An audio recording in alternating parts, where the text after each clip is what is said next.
Welcome to Banking on KC. I'm your host, Kelly Scanlon. Thank you for joining us. With us on this episode is Joe Perry, the new president of the Lee Summit Economic Development Council. Welcome, Joe. Thank you, Kelly. So happy to have you here, especially during your first week there at the EDC. Congratulations. Thank you. Before we launch into what's going on in Lee Summit, which is a whole lot of stuff, how does your background align with that high growth trajectory that Lee Summit is on right now? Kelly, 25 years ago, a man named David Gell invited me to join his company, and I think I was the third hire to do land development. And he and I built a team, started developing 1,100 acres 25 years ago, New Longview, Arbor Walk, Winterset Valley, and other projects David and his family and company were involved in. Fast forward to 15 years ago, Michael Collins invited me to come down to the riverfront and develop financial and development tools for the public sector.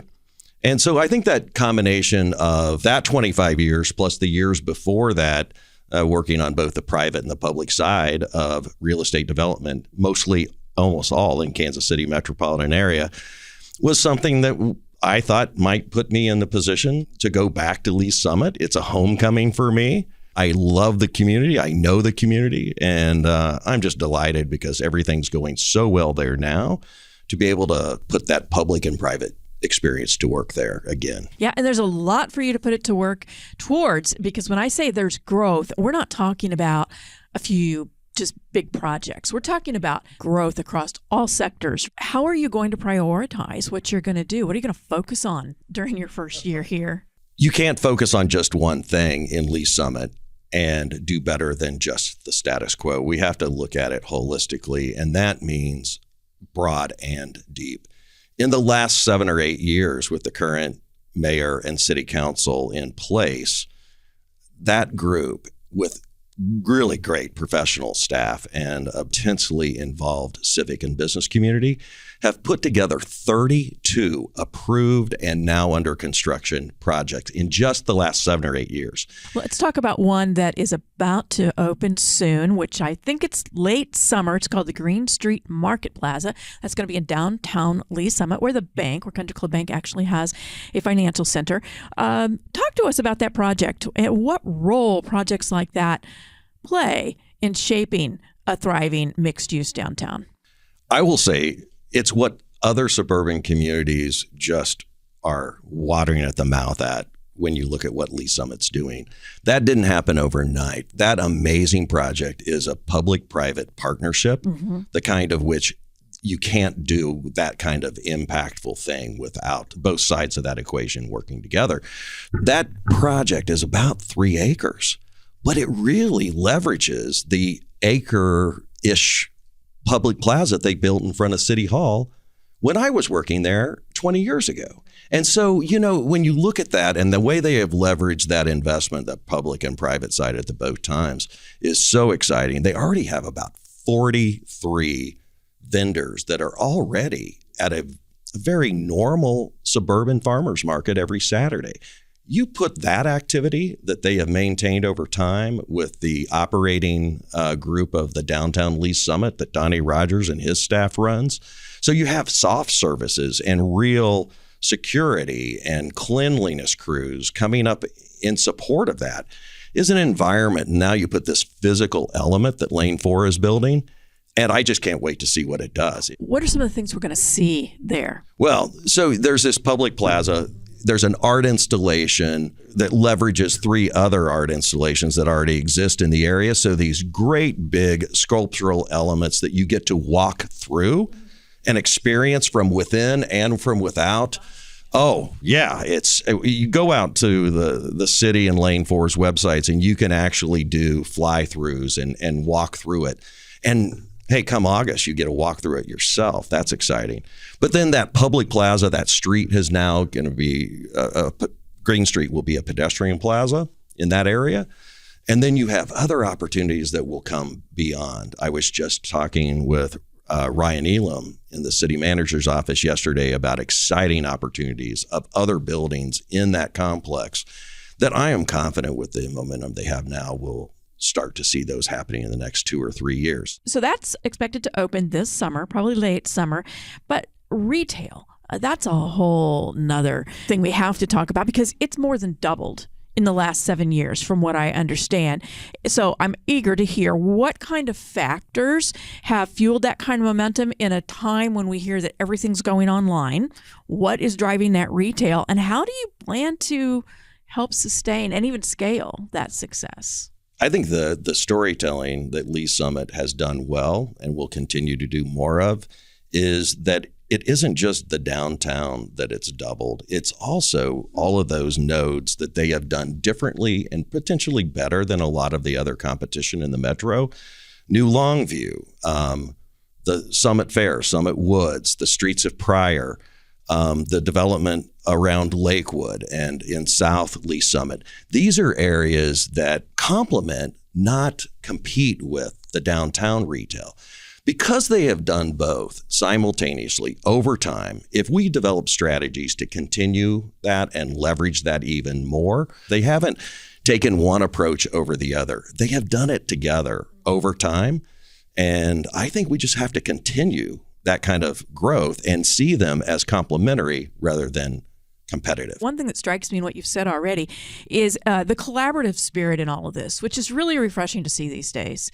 You know, to get people to agree on common goals and then to see the successful outcomes of those goals. So, well, you mentioned the bank. I was in that lobby yesterday of the new facility that Country Club did downtown. And it struck me at the time, thinking about what you and I might talk about today, that that's the same decision that this entity made. You had strong suburban retail environments for your bank in Lee Summit, and you made the investment downtown, not in spite of the other investments you had, but to amplify it and to give that choice to that community. When you think about the education infrastructure, the retail, the jobs, workforce development that's going on in that community that are all enviable, all of them have that complementary set of physical places that are dynamic and different than just a monolith. Let's move on to the healthcare sector. Oh, well, let's do. Lots going on there. There's 3 major hospitals in Lee Summit, and not just one, but every one of the 3 is expanding. How are those investments going to contribute to the city's broader economic landscape and the workforce pipeline that you just mentioned? Well, the multiplier effect of having a job in healthcare is crazy of what it does for economic activity in a community. Just like happened 2 decades ago with all 3 of those hospitals, 2 of which were already in the community and 1 that came new. And then you see those investments happen at the same time. Someone on the outside that, like myself, that doesn't understand healthcare provision might have thought, well, one of them won't survive. But instead, all 3 have thrived and grown together. So now you have all these subspecialties that we don't have in any other place than maybe KU Med and Hospital Hill and a few other places in the metro. So now you have people coming from Sedalia and Jefferson City to Lee Summit and other parts of the metro and region of both states to seek these specialties. And guess what? They're going to the retail. They're eating lunch there. They're supporting the businesses that. And then you have University of Central Missouri and the community college and the high schools, by the way, with innovative workforce development that they're working together. Yesterday, I was on a call with members of all 3 of those levels, plus companies providing training in that community. It's just exciting to see everybody working together and everyone coordinated together. You've got a child at age 12 can see that, and then at age 18 can be getting trained in the high school specialty programs for medical and go on to UCM or the community college and continue that training. And all of a sudden you have someone working in there that never left the Lee Summit community. Right. And they're invested in it. On top of what's going on with the medical centers, you've also got a big wave of development that's happening in places like the Oldham Village, Discovery Park, Bailey Farms. I could go on and on. So talk to us about what's driving that level of development activity and what it's going to mean for businesses and residents. Look, when I went to work for David Gale, he taught me a few things, but one is we do business in Lee Summit because there's certainty of process and outcomes.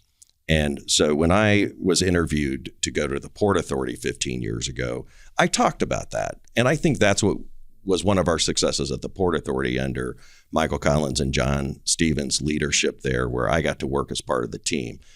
When I interviewed for this job in Lee Summit, I said the same thing. I learned that here. I honed that in the last 15 years at the Port Authority. I think we're ready in Lee Summit to just blow that up even more than you're already doing well. I learned it there. They kept doing it better and better. And I think it's time just to look at that and look at ways, how can we make that process of investment decision faster and still meet the light of day that the people that vote people into office in Lee Summit get an honest return on that investment. And when you have a community that's willing to have those hard conversations in public, taking on those hard decisions that a community has to make to create an environment that people want to invest in. So I think that's the answer to the question you just posed, is how do we increase that certainty of outcome and still protect the public good and make sure that it's good for the community going forward?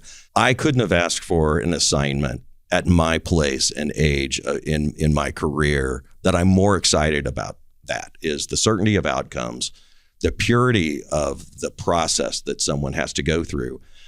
I would tell you, after doing this for 35 plus years, I know how to sell that, because that's an easy sell to make when you're making those hard decisions of, there are multiple places, great places in the metropolitan area that I admire that someone could compete with Lee Summit for those investments. But based on what I just said, that's the reason why I took this particular You're feeling pretty job. confident about Lee Summit. I am pretty confident that no matter what happens in the community, that they're going to still be sticking together, civically, business community, professional city staff, and elected officials, keep those outcomes and those certainties of processes in place. One of the things when it comes to economic development that people probably don't think about a lot, I mean, I don't know if they think about it at all, and that is the importance of public safety infrastructure when it comes to economic development. So how does that civic investment play into the overall economic development picture of Lee Summit right now? Lee Summit can walk and chew gum at the same time. 32 major projects have been approved. At the same time, when you look at we'll just talk about fire stations first. Yeah. In that same 7-year, 8-year experience of 32 projects getting off the ground, they have approved 2 major fire stations to be built and constructed, and that's underway. In addition, a joint facility for police and fire and training of public safety. These are things that a lot of people would forego because they were concentrated on supporting private development activities. And I think that their ability to do both at the same time has been proven out. We're putting people in places of decision making that are producing both things simultaneously. On the cost of that and how maybe they're doing it differently, I think if you look into their strategic and comprehensive planning as a city, it's not only up to date, but again, they had the honest conversation of what are the costs of the change to the community that's going on. When a community is a 50,000 person community or less than 50,000 just a few decades ago, and you're sitting there at 107,000 today, when you look at that rapid growth, that's often what gets lost. Keeping up with infrastructure, yes, or having deferred maintenance. So the financial resiliency that allows the next generation to do the same thing, right? They haven't mortgaged against their future like a lot of communities. Their financial resiliency is enviable. And the other thing about the public safety investment, when you talk about fire and police departments, it's not only keeping up with the growth that's in the city, but it attracts new growth. People want to come live in safe cities. They want to have businesses in a safe area so that their customers can feel safe, their employees, their staff can feel safe. So you've got all of that going on there. And then in addition to that, you mentioned earlier about the high school and about Central Missouri State, the education, the cornerstone that is for any kind of a community, especially a growing one. So you've got expansions you mentioned at MCC Longview. There's a Summit Technology Academy. So talk in a broader sense about how Lee Summit is positioning itself as a talent hub.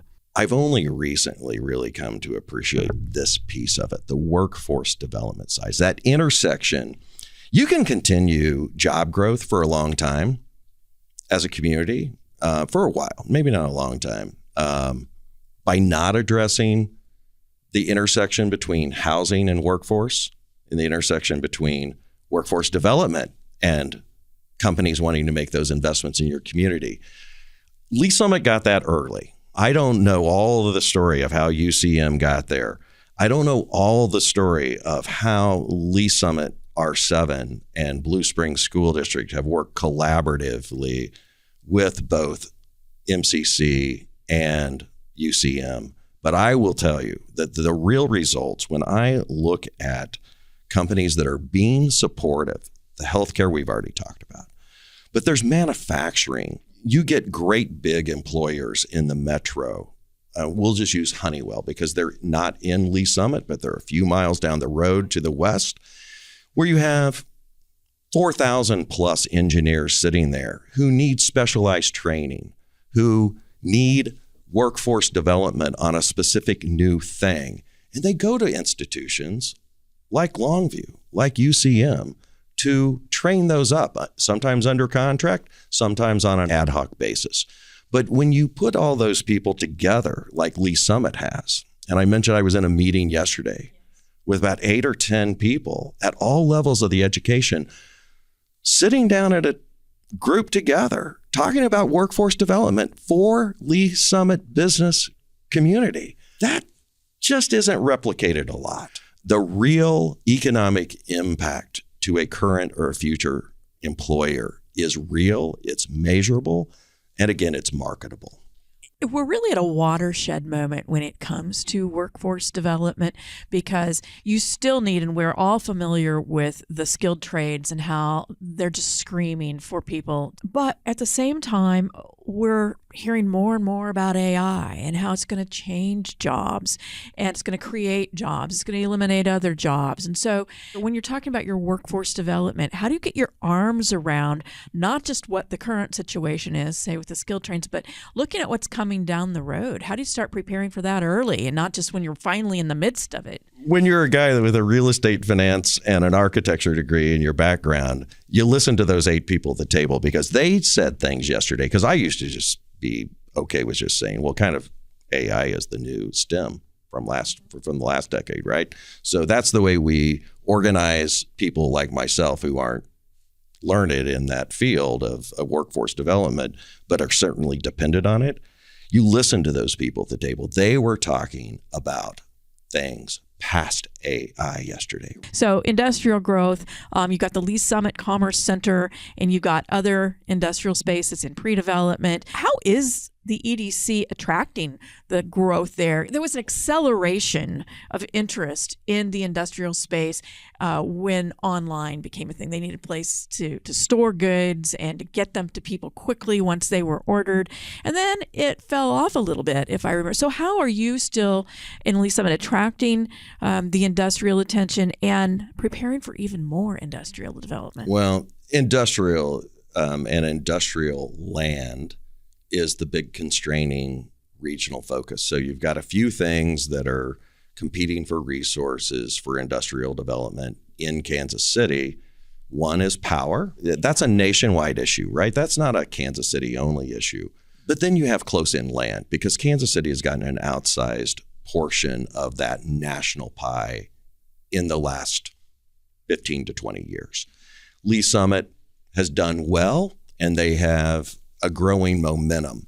The key that Lee Summit has going forward that we would have said they, as a community, didn't have 5 years ago is the first 1,800 acres of the Mormon land that has been held for decades for future development.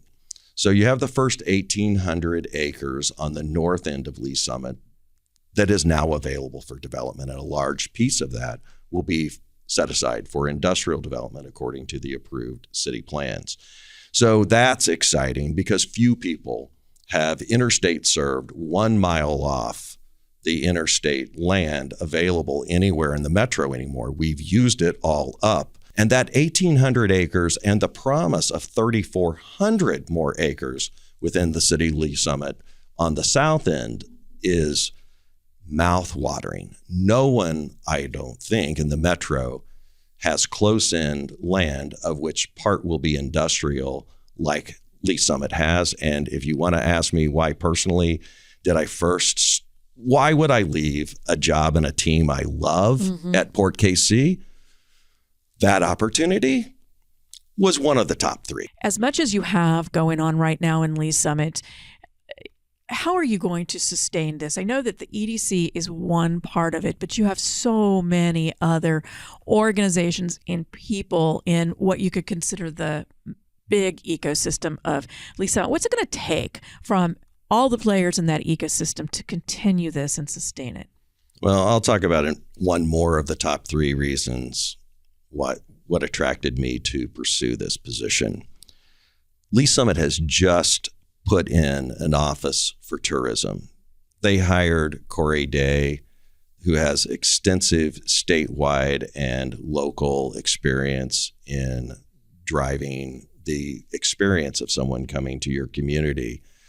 And you couple that on top of the downtown Main Street program with downtown Lee Summit that Donnie Rogers and his team, he has a whole raft of people down there doing special events and programming the downtown experience on a daily basis, not just for special events.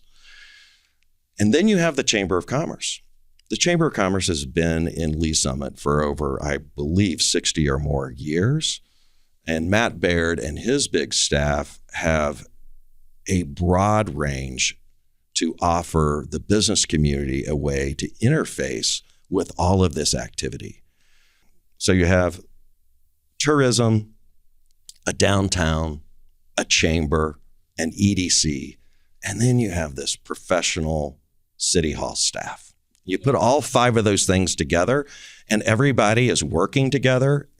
Literally, Lee Summit created a brand that we all use. We're united. From the outside looking in, you don't even have to know which one you need to talk to, because I am confident after, my 3rd day on the job, but I'm pretty confident. I think I used the word confident with you a little earlier. Yeah, I'm pretty confident that any of us, if the phone rings, we wouldn't say, oh, well, you should have called the chamber. No, we would say, oh, no, we'll get right back to you. And I might call Donnie or Corey or Matt or Mark Dunning or Rick Elam or someone else in City Hall and then come back with the answer. Right. And I think any of us would. And that sort of seamlessness that we're all in the same thing, we're literally all branded together, that a user doesn't have to guess if they made the right phone call or not. We're all going to work together and see that that resident or that visitor or that potential new investor into the community is going to get an answer that helps them navigate Lee Summit. So I think that, that was really the thing that word collaboration gets knocked around a lot. But when it's real, it just is the secret sauce. Yeah. And the secret sauce, it boils down to serving the community, the businesses, the residents, and the tourists that are there, anybody who interacts within the city boundaries, right? Serving them. And I will, on that word boundary, I'll challenge everyone in the metro. Most of us don't know where those boundaries are. That's true. That's very true. You go in and over them all the time. When I think about Lee Summit or Independence or Kansas City, Missouri, or Grandview or any other community that borders Lee Summit, when they win, we win. And every time I think that, Lee Summit might not get a certain thing, well, I kind of hope that one of those others I just mentioned does. Right. And we'll all grow together. Right. And I'll try to stay laser focused on the jurisdiction that I'm responsible for. And boy, I will compete. But at the same time, I will celebrate the successes of our neighbors and look at ways that the Lee Summit community can benefit from those wins that they get. What's that old saying? A rising tide raises all boats. Amen. So, yes. Thank you again for coming here, giving us this update. So many exciting things happening. It sounds like, with your new position, we're going to see even more things on the horizon. So again, thank you. I know it's a busy week being your first week, and I really appreciate you coming in today. Kelly, thank you. It's been a delight. This is Joe Close, president of Country Club Bank. Thank you to Joe Perry, president of Lee's Summit Economic Development Council, for being our guest on this episode of Banking on KC. As Joe shared, Lee Summit is experiencing remarkable growth across all sectors, from retail and industrial development to healthcare and education. Through collaboration among civic leaders, businesses, and community organizations, Lee Summit is building a vibrant future, driven by thoughtful investment and a strong sense of community. At Country Club Bank, we don't just invest dollars in the communities we serve, we strive to be a part of them. That's why we opened the Financial Center in the heart of downtown Lee Summit, to support the businesses, residents, and visitors who are shaping the city's bright future. Next time you're on 3rd Street, stop in and say hello. We'd love to get to know you. Thanks for tuning in this week. We're banking on you, Kansas City, and Lee Summit. Country Club Bank, member FDIC.